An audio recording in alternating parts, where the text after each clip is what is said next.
Hello, this is Ian Stevenson, and we're standing aboard the brand new 270 Boston Whaler Dauntless. This boat is as much designed for family as it is for bay or even offshore fishing. So come walk with me, we'll take a quick walk through around the boat.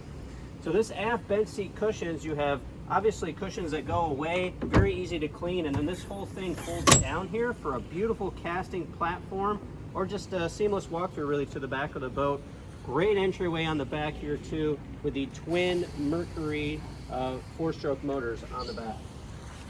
Real high gunnel height here, plenty of freeboard to walk around the boat, and then a beautiful helm chair, dual helm, and console with electronics. As we take a step to the bow, this massive lounge right here opens up for great storage underneath. And then again forward, we can take away all of our cushions for ease of cleaning. It's a hose and go boat.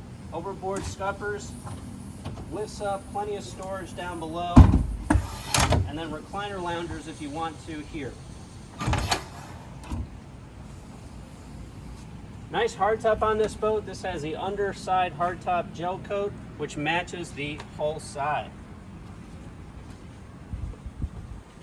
This boat is also equipped with a head, optional pump out as well. A really comfortable day boat, cruising vessel, or getting out there and doing some fishing. This has been Ian Stevenson. This is the walkthrough of the 270 Dauntless. We'll see you out there.